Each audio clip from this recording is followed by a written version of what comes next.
भारत के अफगानिस्तान में 37 बड़े मंसूबे जो पूरी तरह पैसा बर्बाद हो गए। अस्सलाम वालेकुम जी, वेलकम बैक। मैं हूं इमरान अदीब और आप देख रहे हैं अपना favourite YouTube channel expose world.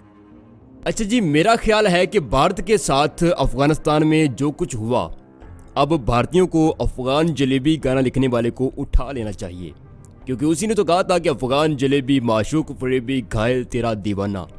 सच बताऊं तो माशूक फरेबी जिसके भरोसे पड़ोस में बैठे घायल दीवाने ने अरबों रुपए फूंक दिए, अपने घर में लैट्रीन तक नहीं, अफगान जलेबी के लिए लाइब्रेरियां और पार्क तक बना दिए।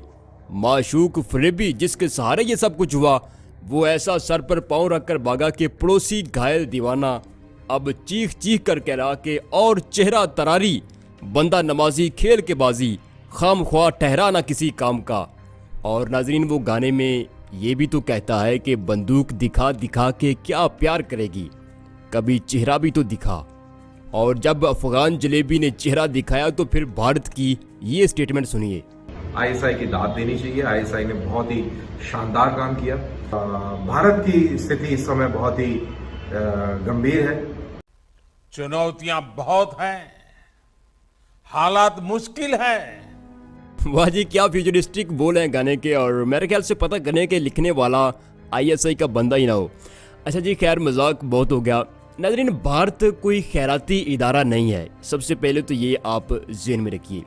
ये भी दूसरे ममालिक की तरह अपने मखसूस मुफादात के लिए काम करता है। अफगानिस्तान की जनरेशन और सरजमीन को हमेशा के लिए पाकिस्तान के खिलाफ वार हेड के तौर पर इस्तेमाल करने के लिए भारत ने अफगानिस्तान में 60 से ज़ायद छोटे बड़े मंसूबे शुरू किए, तरक्याती मंसूबे शुरू किए। अब जो महंगे मंसूबे थे और मुकम्मल होकर तालिबान को खुदाई गिफ्ट हो चुके, अब ज़रा हम उनकी तफसीलात खोलते हैं। अच्छा जी, सबसे पहले तो ये है $90 मिलियन भारतीय सरमाए से बढ़ने वाली अफगान पार्लियामेंट, जिसकी कंस्ट्रक्शन का मुकम्मल खर्चा भारत ने उठाया। 2015 में ये प्रोजेक्ट मुकम्मल हुआ तो मोदी उर्फ घायल दीवाना अफगान जलेबी के पास पहुंचा ताकि देख सके कि वो कातल अदा कितनी पिघली है। इस पार्लियामेंट को बनाने का मकसद सिर्फ ये था कि भारतीय मीडिया नई दिल्ली पार्लियामेंट और भारतीय सियासी जलसागाहों की तरह यहाँ भी सिर्फ एक ही नाम गूंजे, और वो नाम है पाकिस्तान। कुदरत ने भारतीयों की करीब होकर सुन ली। अब यहाँ पाकिस्तान तो गूंजेगा, लेकिन किस लहजे और जज्बे के साथ, ये तो भारतीयों ने प्रार्थना में मेंशन ही नहीं किया। इससे आप अंदाज़ा लगाने कि भारत की एजेंसीज और हुकूमत में कितने दूर अंदेश और मामला फहम लोग बैठे हैं। नादरीन, दूसरे नंबर पर दिलारम जरंज हाईवे। नादरीन, ये 215 किलोमीटर तवील एक रोड है जो अफगानिस्तान के बड़े शहर जैसे हरात और कंधार वगैरह को न सिर्फ मिलाता है, बल्कि ये अफगानिस्तान को डायरेक्ट ईरान से भी मिलाता है और रोड सीधा चाबहार पोर्ट तक पहुंचता है। इसके अलावा इसका ज़्यादातर रूट अफगानिस्तान के सरहदी इलाकों में है। यानी ये एक तरह से मुकम्मल सी पैक टाइप का तैयार किया कराया एक मंसूबा है, जिसे भारत ने 2009 में मुकम्मल किया था और अब ये तालिबान के तवज्जो से चीन और पाकिस्तान के ज़ेरे इस्तेमाल है और इंशाल्लाह फ्यूचर में होगा। इसके लिए हम भारत के बहुत बहुत मशकूर हैं, जिन्होंने अपने कीमती सरमाए से हमारे लिए इतना कुछ किया। अच्छा जी, उसके बाद हबीबा हाई स्कूल की रिकंस्ट्रक्शन। देखिए, 40 साल जंग की आग देखने वाले अफगानिस्तान के लोग एक अच्छे स्कूल की बिल्डिंग कैसी होती है वो इसका तसव्वुर भी नहीं कर सकते। भारत ने काबुल, कंधार और छोटे शहरों में हबीबा हाई स्कूल के नाम से बेहतरीन तालीमी बिल्डिंग्स बनाई, प्रिंटिंग प्रेस लगाए, एजुकेशन सिस्टम डेवलप किया जो अब मुकम्मल तौर पर तालिबान के कंट्रोल में है। और इन्हीं स्कूल से भारत को सियासी, अस्करी और मुआशी महाज पर डील करने वाली जनरेशन इन्हीं के पैसे से ही इंशाल्लाह डेवलप की जाएगी, यानी जो ये अफगानिस्तान के अंदर करके गए हैं इंशाल्लाह। अब चौथे नंबर पर है सलमा डैम, अफगानिस्तान के बड़े डैम्स में से एक। नाज़रीन, एक डैम पर कितनी लागत आती है। इमरान खान के लाइव चंदा मांगने और साबिक चीफ जस्टिस के चंदा फंड कायम करने से आपको अंदाज़ा होगा कि एक डैम बनाना कितना मुश्किल काम है। भारत ने 2006 में तबाह हाल डैम सलमा डैम पर $276 मिलियन खर्च करके उसे जदीद मशीनरी के साथ रिकंस्ट्रक्ट किया, जो कि अब तालिबान को खुदाई गिफ्ट हो चुका है।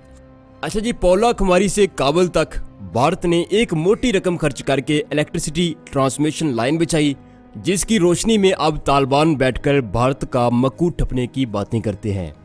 और उसके बाद भारत ने कंधार में एक बड़ी लागत से Afghanistan agriculture science and technology university बनाई, जहां तालीम देने के लिए रिसर्चर्स यूरोप से हायर किए गए। हालांकि इतनी करम फरमाई भारत या पाकिस्तान ने कभी अपने लोगों पर नहीं की। अच्छा जी, कंधार में क्रिकेट स्टेडियम बनाए गए और अफगान क्रिकेट टीम को ट्रेनिंग देगी। हालांकि इस पर अच्छा खासा खर्चा आता है। कंधार ही में जदीद और महंगे तरीन कोल्ड स्टोरेज बनाए गए। अफगानिस्तान के कई सूबों में टेलीफोन एक्सचेंज कायम की गई। अक्खर बक्खर पहाड़ी इलाके होने की वजह से ये एक महंगा प्रोजेक्ट भारत के लिए साबित हुआ। भारत ने अफगान टेलीविजन नेटवर्क को पहले से ज्यादा वसी और जदीद किया। काबुल में चिमटाला पावर स्टेशन कायम किया। अफगानिस्तान में सैकड़ों ट्यूबवेल्स लगाए। इंदिरा गांधी चिल्ड्रन हॉस्पिटल काबुल में तामीर करवाया। अफगानिस्तान में जा बजा सैनिटाइजेशन सेंटर और टॉयलेट बनाकर दिए। हालांकि इसकी खुद भारत को अशद जरूरत है। अफगानिस्तान के मुख्तलिफ शहरों में ट्रांसपोर्ट के लिए सैकड़ों बसें फंड की गई, भारत ने गिफ्ट की। मुल्क में छोटे बड़े क्लिनिक और कम्युनिकेशन सेंटर्स बनाए गए। नाजरीन, अगर हम अफगान नेशनल आर्मी की बात करें तो अमेरिका ने इन पर भले ही अरबों डॉलर खर्च किए हैं, लेकिन भारत भी किसी तौर पर भी पीछे नहीं रहा। भारत ने 250 मिलिट्री ट्रक और गाड़ियां अफगान आर्मी को दी, जबकि अफगान एयरफोर्स को MI-25 और MI-35 हेलीकॉप्टर्स दिए, जो कि अल्हम्दुलिल्लाह शापर चढ़े चढ़ाए अफगान तालिबान को बहिफाजत मौसूल हो चुके हैं। इसी तरह अफगानिस्तान के 5 बड़े शहरों में एम्बुलेंस सर्विसेज मुहैया की गई। भारत की तरफ से अफगान एयरलाइन को एयरक्राफ्ट और एयर बसेस फराहम की गई। भारत के अपने अंदर लोग भूख से मर रहे, लेकिन दरिया दिली भारत की देखिए, बल्कि मोदी सरकार की देखिए कि अफगानिस्तान के बच्चों के लिए प्रोटीन बिस्किट फराहम किए गए। दालें, चीनी, घी और दीगर अशियाए खुर्दनोश के कई शिप अफगानिस्तान भेजे गए। 5 बड़े अफगान शहरों में मुफ्त इलाज की सहूलत फराहम की गई। अफगान तलबा के लिए टेक्नोलॉजी एडवाइजर मुहैया किए गए। भारत ने अफगान पुलिस को मुनज़्ज़म और तरबियत याफ्ता बनाया। मुल्क भर में वोकेशनल कोर्सेज के लिए इदारे खोले गए। नौजवानों के लिए स्कॉलरशिप्स लगाई गईं। औरतों के लिए मुख्तलिफ तालीमी सरगर्मियाँ डिज़ाइन की गईं। इसी तरह अफगानिस्तान में कई तारीखी और सकाफती विरसे की हामिल इमारतों को रिकन्स्ट्रक्ट किया गया। नाजरीन, ये अरबों डॉलर की इन्वेस्टमेंट आज तालिबान के पास है। भारत का चौधरी से चपेड़ तक का 20 साला सफ़र तमाम हुआ। भारत को अफगानिस्तान में ये सब कुछ करना ही था, क्योंकि ये अगर इतना पैसा खर्च ना करता तो अल्लाह का वादा मुजाहिदीन से कैसे पूरा होता कि तुम सब्र और शुक्र करो, साबित कदम रहो तो मैं तुम्हें और नवाजूंगा। अगर 40 साल जंग की आग में रहने वाला तबाहशुदा अफगानिस्तान ही तालिबान को मिलता तो फिर रब्बे कायनात के वादे पर सवाल उठता, और रब अपने वादे का बहुत पासदार है। उसने तारीख के हर दौर में मुसलमानों के लिए ऐसे करैक्टर बचा कर रखे हैं जो अपनी अहमकाना हरकतों से और अपनी नाकस मामला फहमी से मुसलमान मिल्लत को इतना कुछ दे जाते हैं कि इन्हें कमी ही नहीं रहती। बस शर्त यह है कि अल्लाह के लिए मुखलिस, साबित कदम और जानिसार रहो, और बदले में वो तुम्हारे लिए अपने दुश्मन को अंधा कर देगा। तो नाजरीन, ये थी हमारी आज की वीडियो। उम्मीद है आपको पसंद आई होगी। अगर आपको हमारा चैनल अच्छा लगता है और रिसर्च वीडियोस आप देखना पसंद करते हैं तो आप एक्सपोज वर्ल्ड को सब्सक्राइब कर सकते हैं। अपना बहुत सारा ख्याल रखिएगा। अल्लाह हाफिज़।